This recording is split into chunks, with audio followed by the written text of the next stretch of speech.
रख सकते हैं ना।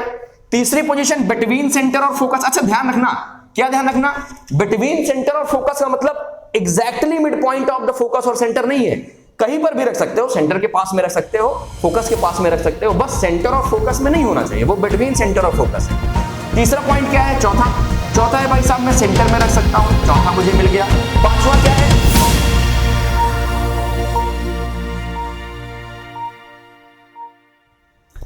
हेलो स्टूडेंट्स, कैसे हैं आप? वेलकम बैक टू पढ़ते रहो, और मैं हूं आपका physics mentor Krishna Tiwari. Student class 10th की सीरीज में हमने लाइट चैप्टर स्टार्ट किया था और इसमें हम लोगों ने प्लेन मिरर तक के कंसेप्ट क्लियर कर लिए थे। स्टूडेंट आज का वीडियो आपके लिए बहुत ज्यादा इंपॉर्टेंट होने वाला है, क्योंकि आपको आपके बोर्ड एग्जामिनेशन के लिए इस वीडियो से 100% हेल्प मिलने वाली है। फर्स्ट ऑफ ऑल टेस्ट करने के लिए और इतना सारा प्यार देने के लिए बहुत बहुत धन्यवाद, बहुत बहुत थैंक यू। इसी तरह हमारे साथ बने रहिए, क्योंकि हम हैं आपके एक अच्छे स्कोर के एक अच्छे पार्टनर। स्टूडेंट आज का जो हमारा टॉपिक है वो है image formation by concave and convex mirror. भाई हमने दो तरह के मिरर पढ़े, एक तो प्लेन मिरर पढ़ लिया जिसके बारे में कंसेप्ट सीख लिए, अब दूसरा मिरर हम लोग पढ़ने जा रहे हैं spherical mirror, right. So what is spherical mirror? अगर कोई एक ऐसी ग्लास सीट है जो स्फेयर शेप में है और उसको मैं बीच से डिवाइड कर देता हूं एक पॉइंट से, तो हमारे पास एक हाफ पार्ट अलग हो जाएगा और दूसरा हाफ पार्ट अलग हो जाएगा। ठीक है, आइए देखते हैं किस तरह से। मान लीजिए हमारे पास एक क्या है, ये एक स्फेयर है, ओके स्फेयर है, और इस स्फेयर है तो यहां पर इसका एक सेंटर होगा, कहीं ना कहीं सेंटर होगा कि नहीं होगा, ओके सेंटर होगा तो इसकी रेडियस भी होगी, सिंपल सी बात है, रेडियस होगी, और ये जो होगी इसकी क्या होगी, डायमीटर होगी, मतलब ये जो वैल्यू है ये होगी 2r के बराबर, राइट। चलो बहुत बढ़िया बात है, और ये हो गई r। मान लीजिए मैंने अब इस स्फेयर को क्या कर दिया, सेंटर से इसको मैंने कट कर दिया या मैंने अलग कर दिया पार्ट को, और जब मैंने इन पार्ट को अलग किया तो मेरे पास कुछ दो फिगर इस तरह से होके आ जाएंगे। एक तो ये आ जाएगा हाफ पार्ट लेफ्ट साइड वाला, और एक पार्ट हो जाएगा हाफ पार्ट ये राइट साइड वाला, ओके। अभी ये कुछ नहीं है, अभी ये मिरर्स की तरह बिहेव नहीं कर रहे हैं, लेकिन ये तो जरूर पता है कि इसका सेंटर होगा और इसका भी सेंटर होगा। अगर इन दोनों सेंटर को मिला दिया जाए तो जैसे मैं इन सेंटर को मिलाऊंगा ये वापस से क्या बन जाएगा, स्फीयर बन जाएगा। फॉर एग्जांपल जैसे आपने स्पून देखा है, स्पून जिसके थ्रू आप लोग फूड लेते हो, टेक करते हो, तो उसका जो शेप होता है कुछ इस तरह का, या चलो छोड़ो, बॉल तो देखी होगी ना आपने, क्रिकेट जब खेला होगा बचपन में, या बॉल से जब खेला होगा, कभी कभी बीच से बॉल अलग हो जाती है, दो पार्ट में डिवाइड हो जाती है, जिसको बोलते हैं फटना, ओके रैप्चर हो जाना। और जब फटी बॉल तो एक तरफ का शेप जैसा होगा ना, कुछ ऐसा इमेजिन करिए इन दोनों के शेप को। बात समझ में आई कि नहीं आई? ओके अब मैं क्या करता हूं कि इनमें से एक को क्या करता हूं, पेंट करता हूं, एक को बाहर की तरफ से पेंट करता हूं ताकि जो रिफ्लेक्शन सरफेस हो वो इनर हो, और एक को मैं आउटर मोस्ट लेयर से क्या करता हूं, पेंट करता हूं ताकि उसकी जो रिफ्लेक्शन सरफेस हो वो क्या इनर मोस्ट लेयर से करता हूं तो आउटर सरफेस रिफ्लेक्शन की हो। मान लीजिए मैंने इसको पेंट कर दिया बाहर की तरफ से, आउटर सरफेस की तरफ से मैंने इसको पेंट कर दिया, ओपैक बना दिया ताकि जो लाइट है वो रिफ्लेक्ट करे ना कि ट्रांसफर हो। ऐसा किया तो इसकी जो रिफ्लेक्टिंग सरफेस हो गई वो कैसी हो गई, कैसे हो गया भैया, इन्वर्ट सरफेस हो गई, रिफ्लेक्टिंग सरफेस हुई कि नहीं हुई।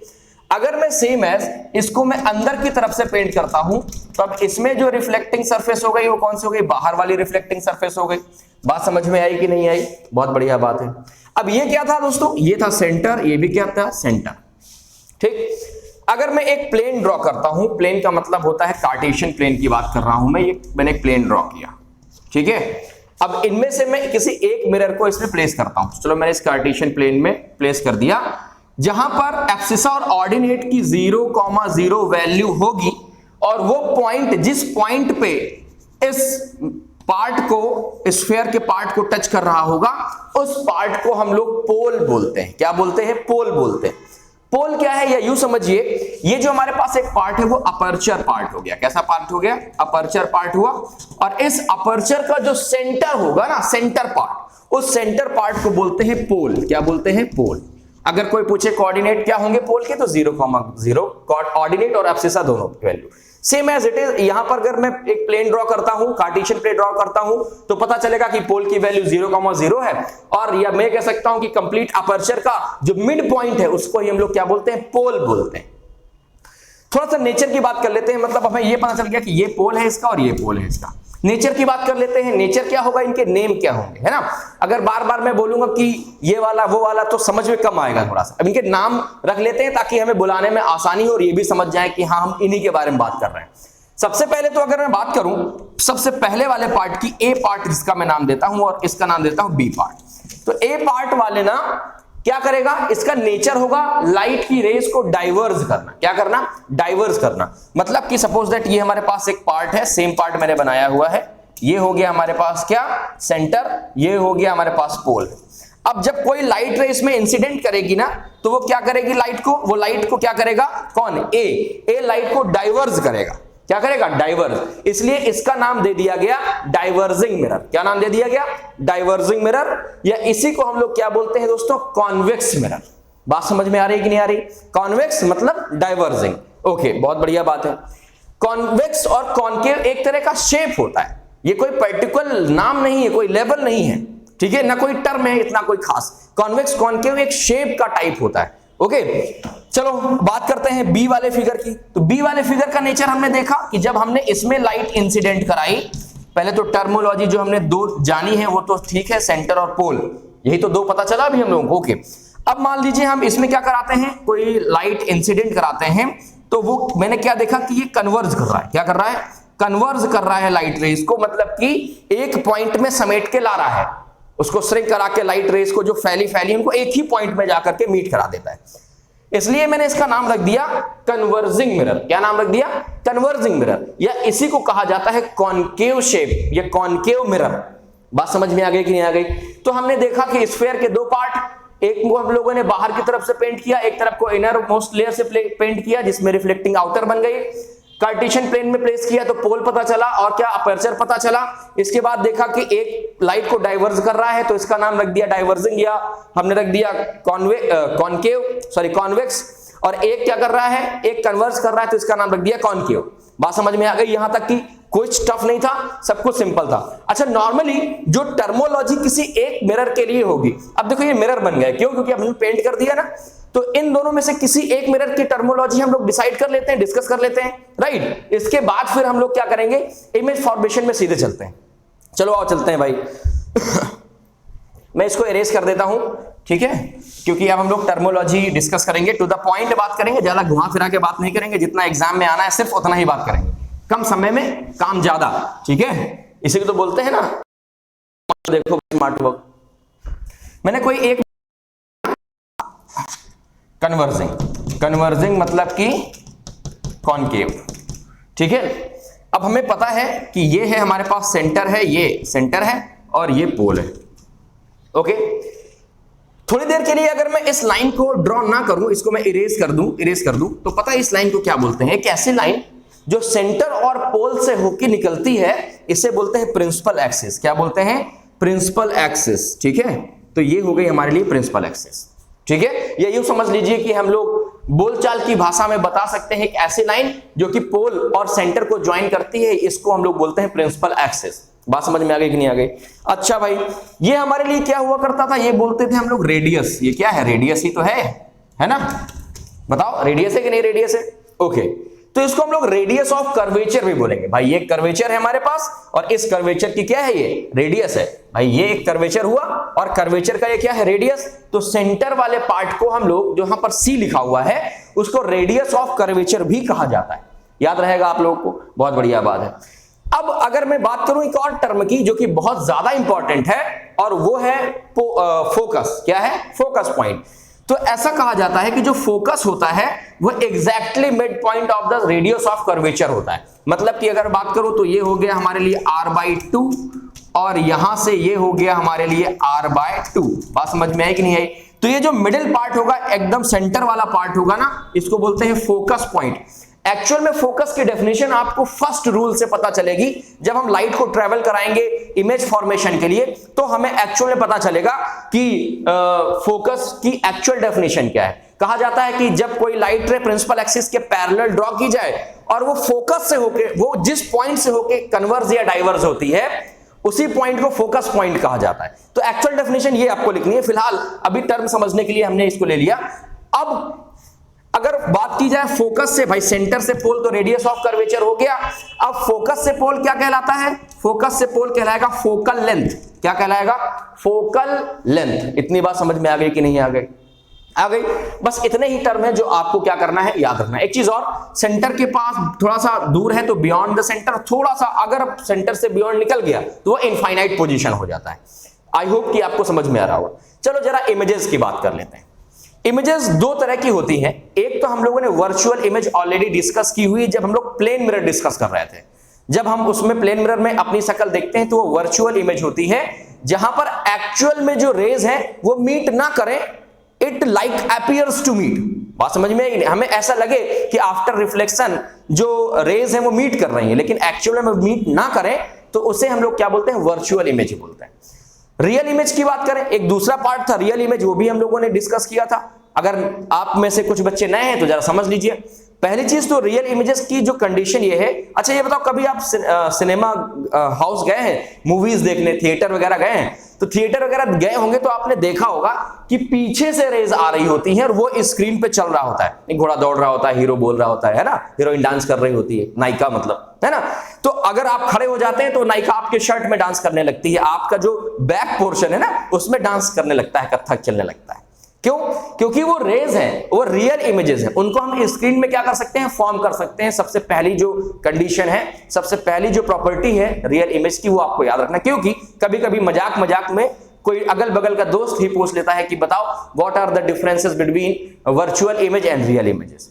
चलो एक्चुअल में क्या होता है? रियल इमेज तब फॉर्म होती है जब रेज आफ्टर रिफ्लेक्शन, ध्यान रखना, जब रेज आफ्टर रिफ्लेक्शन एक दूसरे को किसी पॉइंट पर इंटरसेक्ट करती हैं तो वहां पर क्या बनता है? रियल इमेज बनता है। और दोस्तों जहां पर ये इंटरसेक्ट करेंगी वो उस इमेज का हेड होगा। सपोज दैट कि मान लीजिए ये है हमारे पास ऑब्जेक्ट है और जो यहां पर रेज ने इंटरसेक्ट किया तो अब ये होगा हेड। क्या होगा? ये होगा हेड। मान लो ये हेड है, ये टेल है, तो इसका हेड यहां पर होगा। जहां पर इंटरसेक्शन होगा वहां पर ही हेड होगा इमेज का। क्या इतनी बात समझ में आ गई कि नहीं आ गई? तो चलिए आपने सीख लिया वर्चुअल और रियल इमेज। अब हम लोग बढ़ रहे हैं image formation by concave and convex mirror. तो सबसे पहले हम लोग कॉनकेव डिस्कस करेंगे, देन कॉन्वेक्स डिस्कस करेंगे और इसके बाद फिर हम आगे चलेंगे मिरर फॉर्मूला में। लेकिन आज का जो हमारा टॉपिक है वो सिर्फ इमेज फॉर्मेशन तक ही पॉसिबल है। चलो अब हम लोग डिस्कस करेंगे कि क्वेश्चन किस तरह से पूछे जाते हैं। तो क्वेश्चन पूछने का तरीका क्या होता है? आपसे हो सकता है कि कोई आधा एक रे डायग्राम ड्रॉ कर दे और इसके बाद उसको बोले कंप्लीट करो। बात समझ में आई कि नहीं आई? या हो सकता है न्यूमेरिकल कोई वैल्यू दे दे और उस न्यूमेरिकल के अकॉर्डिंग बोले कि इसका रे डायग्राम बनाओ, जो कि 2 नंबर या 1 नंबर का हो सकता है। तो अगर आपने ऐसा किया तो आपको कंप्लीट मार्क्स मिल जाएंगे, न्यूमेरिकल अगर सही है तो।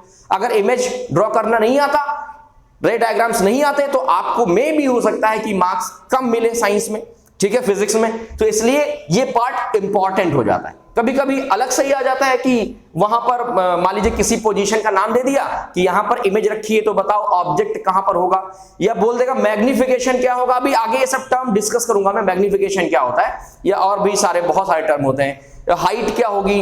तो अब जब आपको पता ही नहीं कि रे डायग्राम कैसे बनेगा तो ये बाकी सारी चीजें तो भूल जाओ।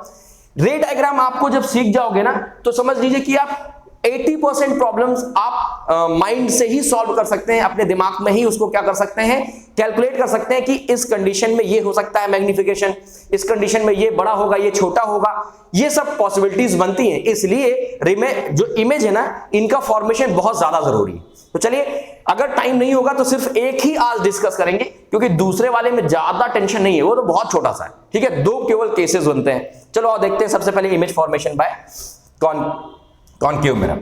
लेकिन इसके पहले आपको कुछ सीखने हैं, कुछ पॉइंट सीखने हैं। जैसे आप कभी कार सीखने जाते हो, स्कूटी सीखने जाते हो, है ना, या बाइक सीखने जाते हो, तो आपको सिखाया जाता है बेटा ये है ब्रेक, ये क्या है, ब्रेक है, ये क्या है, एक्सीलेटर है, ये क्या है, ये क्लच है ना। अब स्कूटी में तो होता नहीं, कोई बात नहीं, अब ये मत कहना सर क्या करेंगे। तो देखो, तो इसी तरह मैं आपको कुछ बता रहा हूं पॉइंट्स कि कैसे इमेज को ड्रॉ करना है, और ये सबसे सिंपलेस्ट तरीका है। हो सकता है एनसीईआरटी में अलग दिया हो, ठीक है, आपके जो अलग अलग रेफरेंस हैं, बहुत सारे ढेरों रेफरेंस हैं, उनमें अलग दिया हो, लेकिन जो मैं बताने जा रहा हूं वो सबसे इजीएस्ट मेथड है, ठीक है। कुछ चीजें आपको याद रखनी है, कुछ नहीं, केवल 3 चीजें। 3 शब्दों की कीमत तुम क्या जानो आनंद बाबू। तो चलो 3 शब्द क्या याद रखने हैं आपको। पहला तो वर्ड याद रखना है, वर्ड मतलब केस, कि अगर कोई रे प्रिंसिपल एक्सिस के पैरेलल इंसिडेंट हो रही है तो वो आफ्टर रिफ्लेक्शन हमेशा एक पॉइंट से होके जाती है, और वो पॉइंट कौन सा होता है? फोकस पॉइंट होता है। बात समझ में आ गई कि नहीं आ गई? अब इसका जस्ट अपोजिट कर दो, एक और केस, इसका जस्ट अपोजिट, वाइस वर्सा। मतलब कि अगर मान लीजिए फोकस से होके जा रही है, क्या कहां से जा रही है? फोकस से। तो अब आपका दिमाग चल रहा होगा, अगर फोकस से होके जाएगी तो प्रिंसिपल एक्सिस के क्या हो जाएगी? पैरेलल हो जाएगी। तो चलो करते हैं, कोई रे फोकस से होके गई और प्रिंसिपल एक्सिस के क्या हो गई? पैरेलल हो गई। बात समझ में आई कि नहीं आई? Just vice versa. तो ये तो एक पॉइंट हो गया, तैयार रहेगा आपको, आई होप तैयार रहेगा। याद रखिए, जब इमेज फॉर्मेशन की शुरुआत करेंगे किसी भी पोजीशन के लिए, तो पहली रे ऑलवेज प्रिंसिपल एक्सिस के पैरेलल ड्रॉ करेंगे, जिससे हमें इमेज फॉर्मेशन में या रे डायग्राम बनाने में थोड़ा सा आसानी होगी। मतलब पहला पॉइंट तो फिक्स हो गया माइंड में कि पहली रे ऑलवेज प्रिंसिपल एक्सिस के पैरेलल, ओके। और दूसरी एज पर कंडीशंस, कैसी? दूसरा देखो पॉइंट, देखो दूसरा पॉइंट क्या है? मान लो ये हमारे पास क्या है? एक मिरर है, और ये मान लीजिए मैंने इसमें लगा दिया पेंट, ये है पोल, ये है फोकस, और ये क्या है? सेंटर। अब फोकस से ड्रॉ कर दी, प्रिंसिपल एक्सिस के पैरेलल ड्रॉ कर दी। अब क्या केस बचा? अब बचा या तो सेंटर से ड्रॉ करूं या तो पोल से ड्रॉ करूं। तो पहला केस ये, दूसरा सेंटर और तीसरा पोल। तो चलो और डिस्कस करते हैं। अगर कोई रे में सेंटर से ड्रॉ करता हूं तो वो सेम डायरेक्शन में, जिस डायरेक्शन में गई, रिफ्लेक्शन के बाद उसी डायरेक्शन में क्या हो जाती है? बाउंस बैक हो जाती है। अच्छा, ऐसा क्यों होता है? देखो ये कर्वेचर है, ये हर एक पार्ट में क्या कर रहा है? ये टर्न हो रहा है। तो अगर मैं इस पार्ट की बात करूं, जूम आउट करूं, तो कुछ इस तरह से पार्ट ये बन रहा है। बन रहा है कि नहीं बन रहा? तो इस केस में जब इमेज ड्रॉ होगी, जब यहां पर रे इंसिडेंट होगी दोस्तों, तो ये एज अ नॉर्मली बिहेव करेगा। कैसा बिहेव करेगा? नॉर्मली बिहेव करेगा। जैसा कि प्लेन मिरर में हम लोग पढ़ के आए हैं कि अगर किसी भी पॉइंट पे अगर इंसिडेंट रे नॉर्मली बिहेव करती है या इंसिडेंट करती है, तो वहां पर एंगल ऑफ आई और एंगल ऑफ आर की वैल्यू 0 हो जाएगी। तो जिस डायरेक्शन में आई है रे, उसी डायरेक्शन में वापस चली जाएगी। बात समझ में आई कि नहीं आई? इसी वजह से सेंटर से ड्रॉ होने वाली कोई भी रे सेम डायरेक्शन में क्या हो जाती है? बाउंस बैक हो जाती है। बात समझ में आई कि नहीं आई? आई होप आगे होगी। चलो आगे बढ़ते हैं। एक और पॉइंट जो कि थर्ड पॉइंट है, और इसका बहुत कम यूज है, या शायद कभी आप लोग करो भी ना, अगर मेरे फॉलो करते हैं रूल्स। तो सी है, ये एफ है। क्या है भाई केस ये है कि अब हम पोल से ड्रॉ करेंगे। पोल से ड्रॉ कर दिया हमने, कोई रे इंसिडेंट कराई मिरर में, आफ्टर रिफ्लेक्शन वो क्या होगी? सेम एंगल पे, जिस एंगल पे प्रिंसिपल एक्सिस के साथ वो पोल में इंसिडेंट हो रही है, सेम एंगल पे वो क्या हो जाएगी? प्रिंसिपल एक्सिस के साथ ही रिफ्लेक्ट कर जाएगी। यहां पर जो प्रिंसिपल एक्सिस है ना, वो एज अ नॉर्मल बिहेव कर रही है अगर पोल से कोई रे को हम लोग क्या करते हैं? ड्रॉ करते हैं। तो पहला केस उसी का दूसरा छोटा भाई, सेम। इसके बाद तीसरा केस सेंटर से ड्रॉ करना है, और चौथा केस कहां से ड्रॉ करना है? पोल से ड्रॉ करना है। ठीक है। अच्छा, अब ये बताइए कि अगर मुझे इमेज फॉर्म करनी है, अगर मुझे इमेज बनानी है, तो मैं कौन कौन सी जगह है जहां पर ऑब्जेक्ट को प्लेस कर सकता हूं अकॉर्डिंग टू दिस फिगर? ऐसा कौन सी जगह है कि मैं ऑब्जेक्ट को प्लेस कर सकता हूं? तो पहला तो पोजीशन मुझे दिख रहा है पोल। तो पोल में तो रखूंगा नहीं, क्योंकि पोल में ही अगर रख दिया तो फिर मुझे पता कैसे चलेगा कि इमेज में रिफ्लेक्शन होगा कि नहीं रिफ्लेक्शन होगा? मतलब अगर कांच है, शीशा है, या मान लीजिए कोई मिरर है, उसी के ऊपर आपने ऑब्जेक्ट रख दिया, तो फिर इमेज कहां बनेगी भाई? सिंपल सी बात है। तो पहली पोजीशन जो मुझे दिख रही है, वो पता है क्या दिख रही है? वो दिख रही है बिटवीन फोकस एंड पोल। चलो भाई, पहली पोजीशन तो क्लियर हो गया कि कहां पर ऑब्जेक्ट को रखेंगे? Between focus and pole. दूसरी पोजीशन क्या है? फोकस में रख सकते हैं, बिल्कुल सही बात है, रख सकते हैं ना। तीसरी पोजीशन बिटवीन सेंटर और फोकस। अच्छा ध्यान रखना, क्या ध्यान रखना? बिटवीन सेंटर और फोकस का मतलब exactly mid point of the focus और सेंटर नहीं है, कहीं पर भी रख सकते हो। सेंटर के पास में रख सकते हो, फोकस के पास में रख सकते हो, बस सेंटर और फोकस में नहीं होना चाहिए, वो बिटवीन सेंटर और फोकस है। तीसरा पॉइंट क्या है? चौथा है भाई साहब, मैं सेंटर में रख सकता हूं, चौथा मुझे मिल गया। पांचवा क्या है? पांचवा मैं बियॉन्ड सेंटर रख सकता हूं, मैंने इसीलिए डिस्कस कराया था कि बियॉन्ड सेंटर क्या होगा। बात समझ में आई कि नहीं आई? बहुत बढ़िया बात है। और एक लास्ट पॉइंट बचता है, इनफाइनाइट में रख सकता हूं। कहां रख सकता हूं मैं? इनफाइनाइट में कहीं ऑब्जेक्ट रखा हो तो उसकी इमेज कैसे फॉर्म होगी।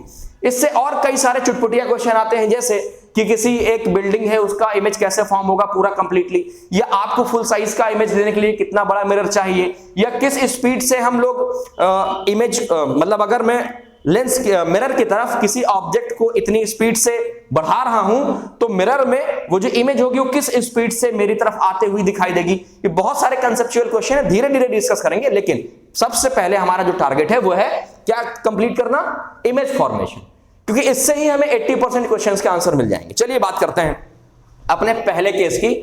कहां पर रखेंगे? फोकस और पोल नहीं, इधर से लास्ट से शुरुआत करते हैं, ठीक है? बैक बेंचर्स है ना आप लोग, तो चलो बात करते हैं लास्ट वाले केस से। तो लास्ट वाला केस है जब ऑब्जेक्ट कहां रखा हो? इनफाइनाइट में। इसको एक काम करो, फटाफट छाप लो, आपके पास केवल 1 मिनट से भी कम का टाइम है, या वीडियो पॉज करके छाप लेना, मैं इसको इरेज करने जा रहा हूं। फटाफट छापो स्पीड से। चलो भाई शुरू करें। ओके, शुरू करते हैं खेला। तो पहला केस मैं लेके चल रहा हूं, मैंने बताया था आपको कि इनफाइनाइट वॉर वाला, है ना? चलो, तो सबसे पहले मैंने क्या ड्रॉ किया? एक मिरर ड्रॉ किया। इसके बाद क्या है? ये क्या हो गया? पोल हो गया। ये क्या हो गया? सेंटर हो गया। और ये क्या हो गया? फोकस हो गया। कोई रे इनफाइनाइट में रखी तो मुझे उसका शेप साइज तो पता नहीं है कैसा भी होगा, तो मैंने पहली रे प्रिंसिपल एक्सिस के पहले ड्रॉ करनी है, ध्यान रखना आपने भी करनी है, और कहां से होके जाएगी? फोकस से। और मैंने दूसरी रे भी प्रिंसिपल एक्सिस के पहले ड्रॉ करनी है, वो भी कहां से होके जाएगी? फोकस से। पता नहीं क्या साइज हो, तो मैंने मैक्सिमम साइज लेकर के इसको ड्रॉ कराया। क्या पता चला? पता चला कि अगर कोई इनफाइनाइट में है, ऑब्जेक्ट कहां है? इनफाइनाइट में, तो पोजीशन ऑफ द इमेज कहां पर होगी? फोकस में होगी। पोजीशन ऑफ द इमेज कहां होगी? फोकस में होगी। साइज क्या होगा? वेरी स्मॉल, डिमिनिश्ड साइज होगा, या मैं लिख सकता हूं वेरी स्मॉल, लेकिन इसको फिजिक्स में लिखा जाता है डिमिनिश्ड साइज। आई बात समझ में कि नहीं आई? एक चीज और, नेचर क्या होगा इमेज का? नेचर का मतलब ये इमेज वर्चुअल होगी, इरेक्ट होगी, या रियल होगी, इन्वर्टेड होगी। तो ध्यान रखिए, जब हम लोग कॉन्केव की बात करेंगे तो केवल एक स्पेशल केस है, वो भी फोकस और पोल के बीच वाला। यहां पर इमेज बनती है कैसी? वर्चुअल। या यहां पर लिख लीजिए, सिर्फ यही एक केस है जहां पर वर्चुअल इमेज फॉर्म होगी। बाकी के सारे केसेस में जो इमेज फॉर्मेशन होगा वो कैसा होगा? रियल होगा। कैसा होगा? रियल एंड इन्वर्टेड होगा। याद रहेगा आपको? चलिए बहुत बढ़िया बात है। देखिए कितना शॉर्टकट चल रहा है, सब कुछ तो आपको तैयार मिल रहा है, केवल आपको थोड़ा सा रिकॉल करना है घर में बैठ के। ठीक, बहुत बढ़िया बात है। क्या पता चला कि इसमें जो नेचर होगा कैसा होगा? रियल होगा, एंड होगा कैसा? इन्वर्टेड होगा। R and I. बात समझ में? पहला केस समझ में आ गया। अब कुछ भी पूछेगा, पोजीशन ऑफ द इमेज पूछेगा, नेचर पूछेगा, है ना, साइज पूछेगा, तो आप आराम से बता सकते हैं। अभी मैं जब मैग्निफिकेशन बताऊंगा तो आप इसी के थ्रू, इन्हीं चारों पॉइंट्स के थ्रू मैग्निफिकेशन आराम से बता सकते हैं कि भाई कैसा बनेगा मैग्निफिकेशन, कम आएगा कि ज्यादा आएगा, है ना? चलो ठीक है, आगे बढ़ते हैं किसी दूसरे केस की तरफ। किसी क्या? ये वाला केस उठाते हैं, बियॉन्ड द सेंटर वाला। चलो उठाओ भाई बियॉन्ड द सेंटर वाला।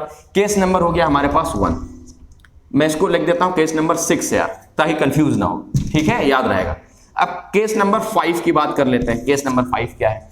अब बियॉन्ड द सेंटर रखना है।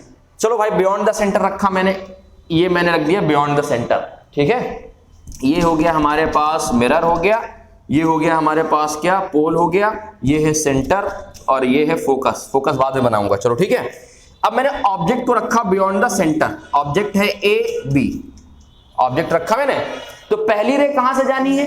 पहली रे तो जानी है प्रिंसिपल एक्सिस के पैरेलल, तो फर्स्ट रे चली गई प्रिंसिपल एक्सिस के पैरेलल, और कहां से होगी? आफ्टर रिफ्लेक्शन ये कहां से होकर निकलेगी? किसी एक पॉइंट से होकर निकलेगी, उसको क्या बोलेंगे? फोकस पॉइंट बोलेंगे, ठीक है ना? ये तो पता है अपने को। और दूसरी रे कहां से ड्रॉ करोगे? दूसरी रे आप लोग ड्रॉ कर सकते हैं कहां से? फोकस से ड्रॉ कर सकते हैं, बिल्कुल सही बात है। सेंटर से ड्रॉ कर सकते हैं, बिल्कुल सही बात है, लेकिन फोकस वाला थोड़ा ज्यादा आसान लग रहा है, तो मैंने दूसरी रे फोकस से ड्रॉ करी, और ये जहां पर कट करेगी वहीं पर इमेज फॉर्म हो जाएगी। देखो कहां पर कट कर रहा है, ये देखो, ये कट किया। अब जहां पर कट करेगा वो होगा उसका हेड। क्या होगा? हेड होगा। आई बात समझ में? बहुत बढ़िया बात है। क्या देख के पता चल रहा है? पता ये चल रहा है कि साइज ऑफ इमेज क्या है? छोटा है साइज ऑफ ऑब्जेक्ट के कंपैरिजन में। और देखो ये इन्वर्टेड बना हुआ है, मतलब ए हो गया नीचे और बी हो गया ऊपर। नेचर कैसा हो गया? Real and inverted. जरा लिख लो। तो अगर ऑब्जेक्ट की पोजीशन कहां पर है? बिटवीन WEEN कहां पर है? बियॉन्ड सेंटर, बियॉन्ड सेंटर है, तो इमेज बनेगी कहां पर? Between focus and centre. Nature कैसा होगा? रियल एंड इन्वर्टेड, है ना? और साइज क्या होगा? Small size of the object, ठीक है, साइज से स्मॉल होगा। अब आगे चलते हैं केस नंबर किसमें? 4th में। तो केस नंबर 4 क्या कहता है जरा देखिए। फिर मैंने ये बनाया मिरर, और केस नंबर 4 कहां रखना है? सेंटर पे रखना है। कहां पर रखना है? सेंटर पे। ओके, तो ये हो गया पोल हो गया, ये हो गया सेंटर। तो मैंने ऑब्जेक्ट को कहां रखा, सेंटर पे रख दिया भाई। पहली रे कहां से डालनी है, प्रिंसिपल एक्सिस के पैरेलल, तो जिस पॉइंट से होके जाएगी उसको क्या बोलेंगे हम लोग, फोकस पॉइंट बोलेंगे। ठीक है, बहुत बढ़िया बात है। अब दूसरी रे कहां से डालोगे, दूसरी भी कहां से डाल दो, फोकस से डाल दो, क्या दिक्कत है। तो जब फोकस से आप कोई दूसरी रे डालोगे तो कुछ इस तरह से ड्रॉ होगी, इस तरह से ड्रॉ होगा, इस तरह से ड्रॉ हो गया। तो देखो कहां पर कट कर रहा है, ये एग्जैक्टली कहां पर कट कर रहा है, सी में ही कट कर रहा है, जहां पर सेंटर है यहीं पर कट कर रहा है। मतलब कि अगर कोई ऑब्जेक्ट सेंटर पे है तो उसका इमेज भी कहां बनेगा, सेंटर में बनेगा। अब देखो मैं सब लिख नहीं रहा हूं, अब ये आपने खुद ही अपने मन से लिखना है। आप चाहो तो मेरे साथ साथ पेन कॉपी निकाल के बैठे हो अगर तो लिख सकते हो। ठीक है, एरो लगाना बिल्कुल ना भूलेंगे, ध्यान रखिएगा, इंपॉर्टेंट है, क्योंकि ये अगर कोई ऑब्जेक्ट को सेंटर में रखा गया तो इमेज उसकी कहां पर फॉर्म हो रही है, सेंटर पे ही फॉर्म हो रही है। साइज क्या है, सेम साइज होगा। क्या साइज होगा, सेम साइज। जितना साइज होगा ऑब्जेक्ट का उतना ही साइज क्या होगा, इमेज का होगा। और नेचर की बात करेंगे तो वैसे भी हमें पता है कि नेचर हमारे लिए कैसा है, रियल एंड इन्वर्टेड। बात समझ में आ गई कि नहीं आ गई। पोजीशन पता चल गया इमेज का, नेचर पता चल गया, साइज पता चल गया, इतना ही तो चाहिए। सॉरी, चलिए भाई, तो ये 4 केसेस आपको आई होप कि तैयार हो गए होंगे, समझ में आ रहा है कि नहीं आ रहा। चलो एक चीज जरा देखो, हमने क्या किया, इनफाइनाइट में रखा तो फोकस में बना, हमने थोड़ा सा आगे बढ़ाया इनफाइनाइट से तो इमेज भी क्या है, मेरी तरफ शिफ्ट हुई। ऑब्जेक्ट शिफ्ट हो रहा है मिरर की तरफ और इमेज शिफ्ट हो रही है ऑब्जेक्ट की तरफ। ठीक है, चलो भाई, अब ध्यान रखो जरा, पहले हमने बियॉन्ड सेंटर रखा था, देखो ये रखा था, कहां पर बन रहा था, बिटवीन सेंटर एंड फोकस। अब मैं ऑब्जेक्ट को कहां रखूंगा, बिटवीन सेंटर और फोकस, तो इमेज जस्ट वाइस वर्सा कहां बननी चाहिए, बियॉन्ड द सेंटर बननी चाहिए। यस और नो, ठीक है। चलिए जरा इनको आई होप कि आपने छाप लिया होगा और लिख लिया होगा। यहां पर बात करते हैं केस नंबर 5 की, सेकेंड लास्ट केस है। इसके बाद आज का सेशन हम लोग यहीं पर स्टॉप करेंगे, क्योंकि मैं नहीं चाहता हूं कि आप ज्यादा बोर हो, ज्यादा लंबी वीडियो खींचे। ठीक है, चलो देखो, ये हमने लिया मिरर और ये है हमारे लिए पोल, ये है सेंटर। अब कहां रखना है ऑब्जेक्ट को, बिटवीन सेंटर और फोकस रख दिया। अब सर क्या करेंगे, कुछ नहीं करेंगे, सेम करेंगे। पहली ले प्रिंसिपल एक्सिस के पैरेलल कहां से होके जाएगी, फोकस से होके निकल गई, कोई दिक्कत नहीं।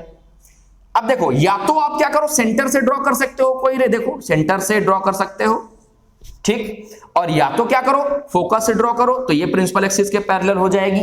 दोनों केस है, चाहे तो आप सेंटर से ड्रॉ कर दो, कोई रे सेंटर से ड्रॉ करो तो ये उसी पर पॉइंट में कुछ इस तरह से रिफ्लेक्ट हो जाएगी। और या तो आप क्या कर सकते हो, या तो आप फोकस से ड्रॉ कर दो कोई रे, तो वो जाकर के क्या करेगी, कहीं ना कहीं इंटरसेक्ट कर देगी। और ये जहां पर इंटरसेक्ट कर रही है तो कैसा पॉइंट होगा, ये बियॉन्ड द सेंटर होगा। अब देखो इमेज, अब ऑब्जेक्ट छोटा होने लगा और इमेज क्या होने लगी, साइज उसका बढ़ने लगा। देखो जब फोकस में था तो बहुत छोटा था, फिर से यहां पर आया तो थोड़ा बड़ा हुआ, यहां पर आया सेम हुआ। अब जैसे जैसे ऑब्जेक्ट मिरर की तरफ, इमेज मिरर से दूर, तो इमेज का जो साइज होगा वो बढ़ता चला जाएगा। ठीक है, तो जरा देखो क्या बनेगा इसमें, क्या है पोजीशन इमेज की पोजीशन है बियॉन्ड द सेंटर। अगर मैंने ऑब्जेक्ट को सेंटर और फोकस में रखा है, ये इस केस का जस्ट वाइस वर्सा है। नेचर क्या होगा, रियल एंड इन्वर्टेड होगा। बात समझ में आई कि नहीं आई, तो नेचर पता चल गया, पोजीशन पता चल गया। अब बात करेंगे अपने इंपॉर्टेंट केस की, जिसका नाम है स्पेशल केस, या मैं ये कह सकता हूं कि 5 4 3। अभी स्पेशल केस नहीं है, अभी कौन सा है, अभी फोकस वाला केस बचा हुआ है ना। अभी फोकस में कहां रखा हम लोगों ने, तो ये भी आपको पता है क्या, कि अगर हमने ऑब्जेक्ट को इनफाइनाइट में रखा था तो इमेज कहां फॉर्म हो रही थी, बताओ, फोकस में। अगर मैं ऑब्जेक्ट को फोकस में रखूंगा तो इमेज कहां फॉर्म होगी, इनफाइनाइट में फॉर्म होगी। आई होप आपको ये समझ में आ रहा होगा। आइए चलते हैं भाई, देखो कंफ्यूज मत होना double double triple triple line से, मैंने अलग अलग आपको केसेस बताए हैं। अगर नहीं समझ में आ रहा हो, कोई बच्चा लेट देख रहा हो, तो उसको रिवर्स करके एक बार जरूर देखें। चलो बात करते हैं अपने एक और केस की, जिसका नाम है फोकस। ये है हमारे पास क्या, ये है पोल, ये है फोकस, ये है सेंटर। ऑब्जेक्ट को रखा मैंने, फोकस में रखा, पहली रे प्रिंसिपल एक्सिस के पैरेलल कहां से होके जाएगी, फोकस से होके निकल गई। ठीक है, दूसरी रे आप सेंटर से डाल सकते हैं, बिल्कुल डाल सकते हैं, मैं मना नहीं कर रहा हूं कि आप मत डालो। ये देखो डाल दिया, चलो सेंटर से ड्रॉ कर देते हैं। तो दूसरी रे हमने डाल दी सेंटर से, तो ये जिस डायरेक्शन से जाएगी उसी डायरेक्शन से टकरा करके वापस आ जाएगी, और ऐसा हमें लगेगा कि कहीं इनफाइनाइट में जाकर के क्या होगी, मीट करेगी, कट करेगी। और जहां पर ये मीट करेगी वहां पर ही इमेज बनेगा।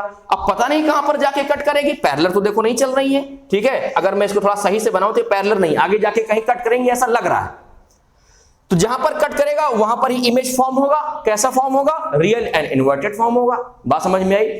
और अगर ऑब्जेक्ट फोकस में रखा है तो उसका जो पोजीशन होगा इमेज का वो होगा infinite, just vice versa of the sixth case, ये वाला इनफाइनाइट वाला। एंड नेचर कैसा होगा? रियल एंड इन्वर्टेड होगा। ठीक है, आई होप समझ में आ गया होगा। अब बात करेंगे हम अपने स्पेशल केस की, जो कि इंपॉर्टेंट है, उसको थोड़ा समझना है क्योंकि इसमें केवल बनती है वर्चुअल और इरेक्ट इमेज। इसको रेज कर रहा हूं, शायद हो गया हो आप लोगों का। चलिए देखिए ये मैंने ड्रॉ किया मिरर। देखो टू द पॉइंट बात करेंगे, ज्यादा टाइम वेस्ट नहीं करेंगे, इसीलिए आपको शायद हम पे भरोसा भी है। ये हो गया हमारे लिए क्या? सेंटर। ये हो गया फोकस। ऑब्जेक्ट कहां रखना है? Between centre and focus. अब कहोगे सर पहली रे प्रिंसिपल एक्सिस के पैरेलल, तो कहां से होके जाएगी? फोकस से होके जाएगी। सेंटर से अभी भी आप ड्रॉ कर सकते हो। देखो तो ये इनका जो लेटरल जो डिस्प्लेसमेंट है इन दोनों के बीच का, वो इंक्रीज होता हुआ चला जाएगा। लेकिन बेचारा पोल बहुत देर से शांत बैठा है, तो उसका भी थोड़ा यूज कर लो भैया, है ना। तो पोल से मैंने ड्रॉ की तो सेम एंगल से क्या हो जाएगा? निकल जाएगा। बात समझ में? रे सेम एंगल से रिफ्लेक्ट होके बाउंस बैक हो जाएगी, जिसमें principal axis as a normal work करेगा। सेंटर से आप ड्रॉ कर सकते थे, लेकिन हमने नहीं किया ताकि उसका भी यूज करने में बुरा ना मान जाए। तो क्या ये ऐसा लग रहा है कहीं पर मीट होंगी? नहीं, ये रेज ऐसे फैल रही है, डाइवर्ट हो रही है, तो मैच होने का कोई सवाल ही नहीं है। अगर वो ऐसे हो रही होती तो मैच होती, जैसे कि इसमें था कि इसमें मैच हो रही थी कहीं ना कहीं जाके, लेकिन इसमें तो ये पहले से ही क्या हो रही है? डाइवर्ट हो रही है, मतलब मैच होने का कोई सवाल ही नहीं है। तो ये रेज कहां मिलेंगी? ये रेज ऐसा माना जाता है, it appears to meet at behind the mirror. ये कहां पर मिलेंगी? मैच होंगी? ये बिहाइंड द मिरर मीट करेंगी एक दूसरे से। तो जब behind the mirror appears to meet हो जाए तो वो इमेज जो बनती है वो कैसी बनती है? वर्चुअल इमेज बनती है। और इसका जो साइज होगा वो हाईली इनलार्ज होगा। इनफाइनाइट वाली का साइज लार्ज था और इसका साइज कैसा होगा? Highly enlarge in the comparison of the object. फिर समझिए, अगर आपसे पूछता है कि when we place the object between pole and focus, so what is the position of image, तो ये मत कह देना कि बिटवीन सेंटर ऑफ फोकस या कहीं पर, तब आपको बताना पड़ेगा behind the mirror. Image formed behind the mirror and nature is virtual and erect. Is that clear? I hope आपको ये 1 2 3 4 5 6 केसेस समझ में आए होंगे। तो प्लीज मुझे कमेंट करके जरूर बताइएगा कि कैसा लगा ये सेशन, और क्या आपने इसकी घर में प्रैक्टिस की है इमेज फॉर्मेशन की। बहुत ज्यादा इंपॉर्टेंट है, 10th as well as 12th के लिए भी बहुत ज्यादा इंपॉर्टेंट। तो प्रैक्टिस जरूर करें, और ये सिर्फ प्रैक्टिस से ही आ पाएगा। ठीक है, तो आज के सेशन को हम लोग यहीं पर रोकते हैं। अगला एक छोटा सा वीडियो लेके आऊंगा जिसमें हम लोग image formation by convex mirror करेंगे।